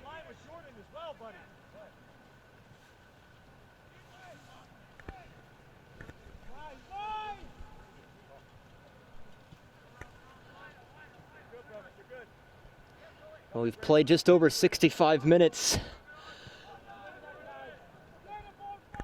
And Christos lead 2-0 over Patuxent. Still some time for Patuxent to make this one a go, but still need two on what has been a day that has been chances very limited.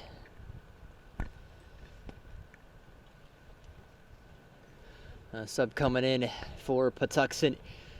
And with Patuxent, we've continued to see them not really attacking Christos players on the ball, so they've had the chance to play those long passes up to the forwards. And Patuxent, they haven't broken too poorly yet in this half. Obviously, giving up the corner kick, but no goals in the run of play is something they can be proud of. Considering what's all happened today, the fact that they're just 2-0 down maybe speaks a little bit to how competitive that they will be here this year. 2-0 down, even up a man, and that they can still not be too upset with that. I think it shows both Patuxent and Christos' overall quality. Yeah. It's the new Maryland Derby. Last season, it was FC Baltimore Christos and FC Frederick. This year, it's Christos and Patuxent. A lot of Virginia teams. A lot of Virginia teams. Call every game a DMV derby. That's right. That's right. Next game on Wednesday will be still here at home against Commonwealth Cardinals, another brand new squad. We'll be very excited to see them. We'll kind of switch rules for that. Danny, you'll be on the call for that one. Commonwealth already taking a loss in their first game of the season last week to Nova FC, so interesting to see how they bounce back. I would like to say just looking at the starts, and this is not to discredit any of these other teams in this division, but the three teams that are at least bringing success back with them and look to be good again this year are the team we're seeing right now in Christos, Lionsbridge, and Northern Virginia. Should be the three that will be causing some noise. And Lionsbridge is the one I'm particularly looking out for. Already ranked in USL2's top 25 out of over 100 teams. I mean, that's exactly where you want to be, especially as a new team in the league. So Lionsbridge, besides Christos, of course, one to look out for. Yeah, Lionsbridge have a fantastic fan base down there as well. Sell out a lot of their games.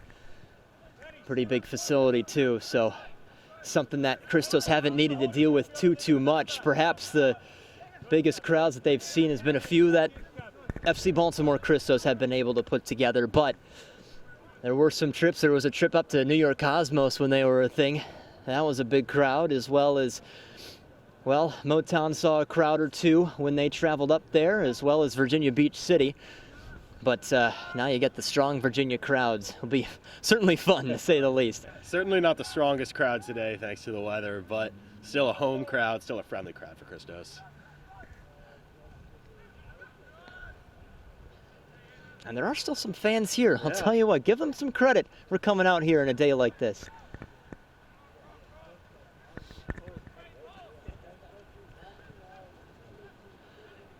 Closing in on just about 20 minutes to go. Tried to slip that ball through, nothing doing. And those are the kind of balls that it's just tough to play in a rainy game like this, because either they're going to go too fast and go right through to the keeper, or they're going to go too slow and be easily intercepted. Those are the kind of balls you need to get in the air today. Patuxent threatening here. Well done by Bobachea. He's got this one again. Smart to knock that one down. Always a risk trying to catch a ball in the rainy conditions. You knock it down, take an easy bounce, and control it. Even if there's no one oncoming, you just don't want to take that chance. And another player, it's the center forward who has seen a couple of touches today, but, you know, he's been battered around. He's been having to work quite a bit as he's kind of been the main threat up top today. Even in limited chances, Patuxent have had a couple of quality opportunities, and it's been strong play from Saunderson in the defense, strong play from Bobachea and Zierhofer. Not to knock Patuxent too much, I think it's been more of a strong Christos defense than weak attacking. Looking for somebody to sub on for him. And they do get that man.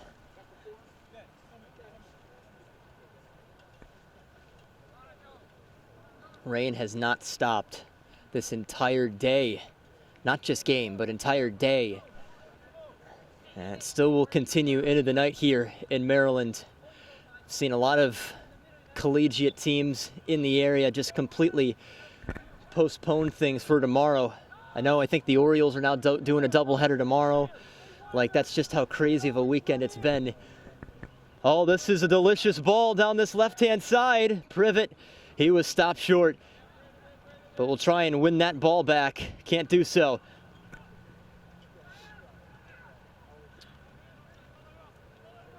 Working backwards here, Patuxent. Now get it out of the danger area. Loose again, Jordan Travers, the first man to meet this ball. Played over at Mount St. Mary's. Really the first year after they had reestablished that program. They finished that program in Emmitsburg back in 2012 and didn't have a program at all. And reestablished it in 2018, and Jordan Travers was on that team to get things going. And the difference between the two teams today is so evident right now. Christos playing the ball around the back comfortably. It's something we've rarely, if at all, seen from Patuxent today. Travers is the one to push it forward. Perhaps a man that Christos will be seeing this year, Mackenzie Alley. He also played on that Mount St. Mary's side as well, as the whistle works the ball back for Patuxent. Something I think we can also noticeably say, a lot less discontent from the benches so far in this half, about much cleaner half coming out of the locker room. Longer break too. Usually these breaks are about 10-15 minutes, but that seemed like quite a bit.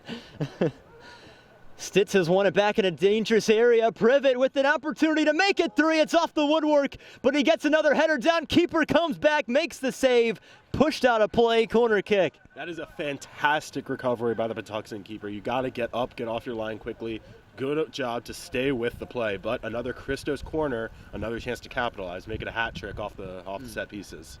To have the mindset to go back to it as they take this one quickly. You know, some keepers will just stay down, but he worked it back up and saved his team. Oh, here's a shot, and it hits the side netting. So close away. Some shouts for a deflection on its way through, but goal kick in the end. Closing in on the 75th minute between Christos and Patuxent Football Athletics. A player has stayed down for Patuxent. Wow, they are seeing a handful of injuries so far. Of course, you might see that at the start of the year anyways, as you're trying to get that fitness level to where it should be. Definitely a team with the looks at their bench and the depth to manage these injuries, but it's something you never want to see, guys going down. I believe Christos have used all of their subs here. Patuxent, I believe, still have one or two yet to take.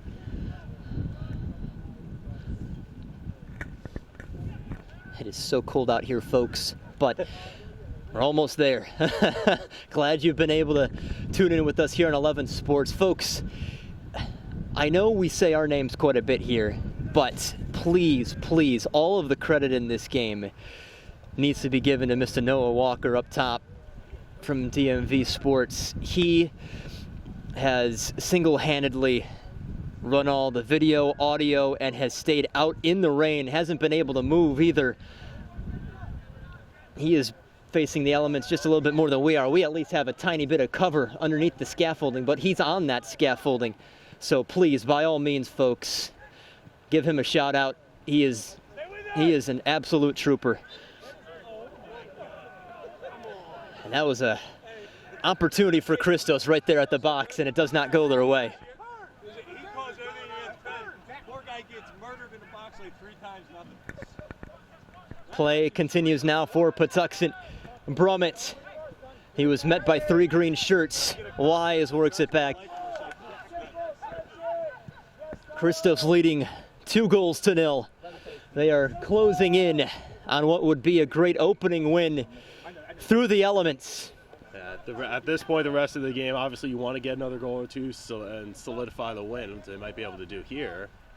Well, here's Stevenson. There's a back flick. Brummett almost met it, and he had just gotten the ball taken away from him as he was closing in. At this point with Christos, though, you just got to make sure, keep the defense solid, try to get out of here with everyone healthy and everyone fit.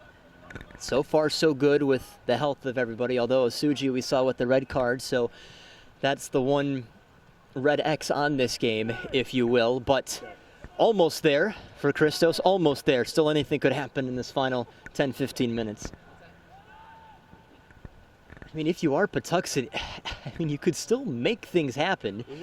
I mean, we saw it a little bit earlier today with Wolves and Chelsea, how Wolves were almost out of it 2-0, but they climbed back in. So it's not out of the realm. They have the attackers to do so. Yeah, this is certainly not the Premier League, but definitely some quality on both sides. Guys who, as we've seen with past Christos players, could go on to play professionally in some bigger stadiums than the Moose. These are the moments that kind of make or break you, don't they? As you mentioned, this is not just a little summer league. This is a league to help develop your skills, to help show what else you can do, and get some scouts to look at you, and eventually, puts you up to the next level. Yeah, I mean, the slogan isn't Path to Pro for nothing. That's right. And perhaps another reason why both Patuxent and Christos have joined USL League 2. And again, it's not to knock the NPSL because Ben Bender went to the MLS from the NPSL. Number 1 overall, I might That's add. right. Number 1 overall is right. But now it's kind of more of a direct path. Oh, this is pretty dangerous here.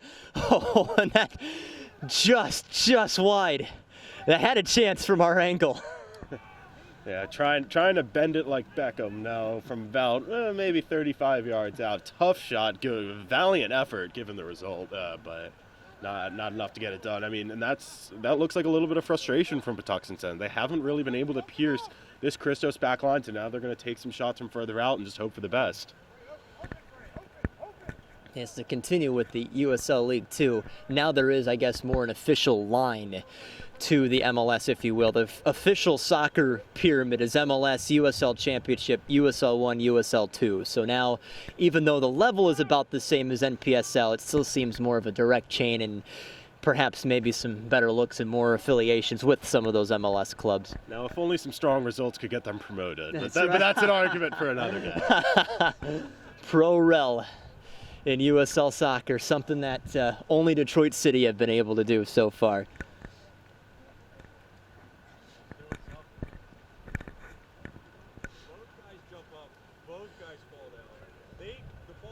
Well, the ball is set up for Patuxent to take over. Looks like they're about to make another change here. It's turning into a brutal day. We've almost closed in on the 80th minute. Actually, we have reached the 80th minute. 2-0 Christos. They are almost there. Glad you're with us. We are here live from the Moose Athletic Complex in Glen Burnie, Maryland, the new home of Christos FC. And Patuxent get the honors of being the first visiting team to step onto the field here. Privet has been playing all game long. Stevenson running very well down that left wing. Stevenson, a returner from last year's team, sophomore out of Penn State, hailing from Bel Air, Maryland. Played 21 games this season with the Nittany Lions. 21 starts as well. No goals, but 3 assists. Is always involved in the attack. And we saw Christos having a lot of success attacking down the left wing in the first half, something they've gotten away from here in the second. Maybe it's because of the change of players, but they've been playing up the middle a lot more, and they've had a bit less success.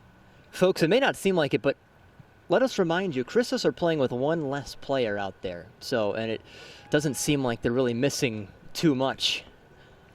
No, it's almost an even game now, 10-11. You hate to say that as almost disrespectful, but Close here for Brummett, and the keeper stops, but he knew what was going on. Our angle made it look like Brummett was a little bit closer to it than maybe what he was. And that's just, again, with the weather trying to read the ball. That ball almost took an unusual bounce for the weather. You expect it to be more slick. The keeper looked like he was expecting it to be more slick, and it almost died on the pitch a little bit. Well, there is one more change to be made here. Roshan Panton set to come on for Christos. He had some action in the Amateur Cup just a few weeks ago against Westchester United and their eventual 5-2 loss. Stitz kept it low off the outside of the foot of the center back. Good poke here from Stevenson. He's still working hard here. Oh, he goes down just outside the box. The official allows play to continue. More discontent from the Christos bench. We've been hearing it picking up throughout the second half, and it's not going away after that no call and after that call. Well, the whistle has been blown for this substitution. One player off for Patuxent. And let's see who will be making way for Patson, and it looks like it is Ben Stitz, who had just a fantastic day, always a weapon up top. This will not be the last time that we see him this year. Just finished a year at Penn. Remember last season, we were talking about him. He hadn't played his most previous season at Penn. Now we have some stats to talk about for him. 2021 second team All Ivy League selection, led the team in assists with 8, and that's just scratching the surface of what Ben Stitz was able to do this season. And then you see what Roshan Panton did at St. Mary's as he comes on, moves up top, 11 goals for the St. Mary's College Seagulls. That's a guy you want on your team as your attacker. It certainly is, and there's a lot of D1 guys, but you look at a guy like Patton, you look at a guy like Braden Wise, some D3 guys who are some of the best on their teams, literally competing with still some of the best in the nation here. And you realize as you see these guys on the pitch together, there really isn't that much of a talent disparity between the divisions. It's more of, who got lucky and got the looks. Now, St. Mary's has provided some talent for Christos in the past. Of course, Khalid Balogun, he was an absolute stud over there at St. Mary's. He has made the trip up just one spot to Niso, where he's playing with the Maryland Bobcats now. So he is a St. Mary's product and did some good things with Christos, or at least FC Baltimore Christos in the past.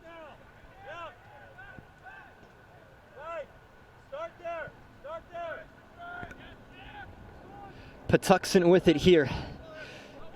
Still haven't had a plethora of chances beyond midfield, but have at least come into the game a little bit more here in this second half. And still trail 2-0. Both goals for Christos, in case you're just tuning in, scored off of corner kicks as we're reaching almost the 85th minute. And it was a goal scored by Peter Mangione to start off the season just about a minute or two before halftime. And then come the second half, it was another corner kick. Privet took the corner, and it might have taken a touch off of Kyle Saunderson and in, but either way, it was 2-0 for Christos, and that is where it stayed. Daniel Suji with a red card really early in there in that first half, but and really hasn't seemed to faze Christos, and that is where we stand right now with just about 5 to go. And certainly you'd have to imagine, even though it is cold and rainy here in Glen Burnie, Maryland, that Christos are just about home and dry. A trip out just outside the box, no call. And at the very least, I think you like to see the consistency from the ref there. That hasn't been called on the other end, not getting the call this way either. Ball peppers through to Bobachea. And he'll pick this one up.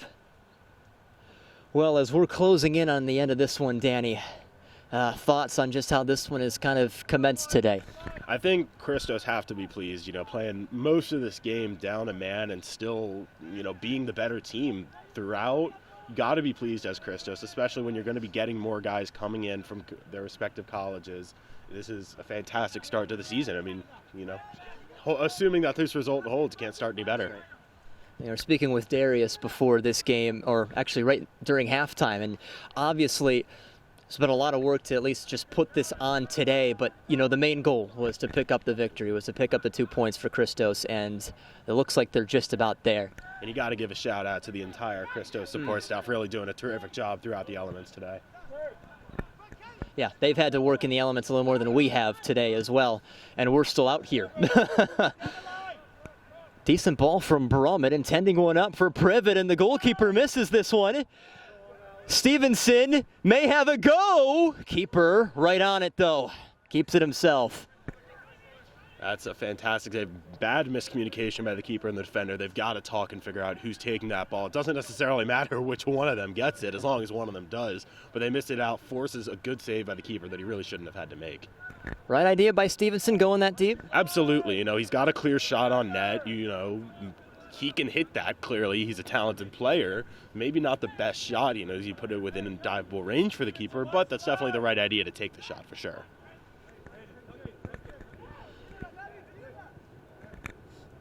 Up it goes. There's Saunderson. Haven't needed to mention his name too much anymore because, well, he's just been that good. They've realized they have to keep it away from him. Kyle Saunderson's been like a good referee or umpire today. The better he plays, the less you say his name. That's right. That's right. Wasn't even close, that attempt. Goal kick, one more change perhaps for Patuxent. As we're about 2 or 3 minutes away from the full 90. 3 minutes to be exact. It's been an incredible night. Insane night. Very wet, very cold. But 3 points most likely for Christos, barring anything pretty crazy here. And what's even more surprising is just the style of play with which Christos has played. You expect being down a man, they're the team that's trying to play more long balls, play a little more kick and run, but they've remained the team that's in possession and in control more, and that's a good look for the team going forward, that they're able to do that even playing with 10. Can almost taste that barbecue. They're almost there. Well, if you're Patuxent after a game like this, where do you go from here? I think there's building blocks to be taken. They did have a couple quality chances. You go back, you get dry, first of all, of course, and you look at the film, you look at where can we improve? Okay, we can trust our teammates a little more with our passes. Okay, we can get our forwards making more runs and then actually finding them. And, credit goes to the Christos defense for not allowing that. But I think the main lesson for Patuxent going forward is trust our teammates and try to play in possession a little more, because that's just been where Christos has completely outclassed them today. And a foul by Matt Brummett. And he's a little disappointed with that call there. Well, supposed to heat up. Game next Wednesday. Should be 71 degrees and sunny. So we'll remember this one, to say the least. Sounds like a dream. I know, right? But a win for Christos is a win for Christos. That's about where it's headed. We've almost reached 90 minutes. Glad to have had you tune in here tonight, here on 11 Sports, our home this season, this entire season, not just with this men's team, but folks, the women's team as well. Their first game is May 18. That's going to be fun to watch that team. We haven't had an opportunity, and we might as well here, as this time is just about dwindling down here, Danny. But that women's team is going to be very good as well. Some of the best players really in the nation set to get things going here at this same facility. Yeah, Christos, just as a club, whether it's the USL2, whether it's in Maryland State Cups, there's a standard of excellence, and Oh, look at that! Stevenson gets a goal! Right through the hands of the keeper. Makes it 3-0 right at the death of this one, and that's almost kind of indicative of how this game's been for Patuxent tonight. Yeah, and you appreciate Stevenson some class there, not showing up his opponent on the mistake, not really celebrating there. That's a fortunate goal. It's good things happen when you put the ball on net, especially in this weather, like I said earlier on today. This is the kind of game that favors attackers, because the ball's going to slip around, and keepers and defenders have to react to it, and just a poor reaction from the keeper that time. That's why I started talking about the women's team, because I felt it was safe to talk about it. But Stevenson had other plans, and he'll take it. I know it wasn't pretty, but it's a goal, to say the least. Still goes in his stat book. That's right, still does. And it finishes a 3-0 scoreline, perhaps the right scoreline from a game like this. And it's funny to say that that's the right scoreline when you've been down, when Christos has been down a man for so much of the game. But you're exactly right, Christian. That's exactly how this game feels it should end. Christos has just been the better team, and 3-0 reflects that. And one more flair shown by the awesome Charm City mob here tonight. They still show up. Weather, rain, sleet, snow, time of the year, they will be here. We're now into stoppage time. Christos leading 3-0. Do Patuxent maybe have one say before this one is all said and done? Christos looking in the eyes of a clean sheet, but they got to get there. Down this right-hand side, this has been the best attack so far at Patuxent, and just like that, is given right back to Stevenson. And perhaps a brief glance at the watch coming up here from the official. Certainly can't be too much stoppage time in a game like this. Not too many, well, of course, substitutions perhaps go into that, but Bobachea right on it. And he'll try and stall out this game here. Push up his lines. The official with the whistle in his mouth looks at his watch. And there it is. There's the final whistle here from the Moose Athletic Complex in Glen Burnie, Maryland. And Christos with a sound, almost sound, 3-0 victory over Patuxent Football Athletics. Goals scored by Peter Mangione. We'll look back at the tape, but it was either Privet or Saunderson for the second goal, and the third goal scored by Alex Stevenson there towards the end of the half. So 2 goals scored just at almost the conclusion of both the first and second 45 minutes. But in the end, it is a clean sheet. 3 points for Christos, and they move on to Wednesday. Danny, thoughts from what has been a cold, wet, rainy one, but yet a victory for Christos? I mean, a great game for Christos, playing 10 on 11 for most of it and still coming out 3-0 and looking like the better team while doing it is a massive first step in this USL2 campaign. And I just got to say, I'm sure that these players, just like you and I, are excited to get indoors and get dry. And some barbecue, perhaps, in our bellies as well. So special thanks to all of you watching this one here tonight on 11 Sports. That's Mr. Danny Tao. I'm Christian Taylor. And please, folks, perhaps the most important person on the night, Noah Walker's been working hard all night up top here in the rain, in the elements, working the camera, working the sound. He has been fantastic. So, folks, if you're able to come out to a match and see him, please thank him. He has been fantastic tonight. But we turn it to next week against Commonwealth Cardinals. Christos and them should be another good one. That is next Wednesday. I believe it's 7 o'clock p.m. here at the Moose. You are going to want to come out for that one. It'll be good. It'll be warm. It'll be fun. Once again, thank you to all of you tuning in for this one. Good night from Glen Burnie, Maryland. Our final score one more time. Christos 3, Patuxent 0. See you next time, everybody. Enjoy the rest of your night and stay safe.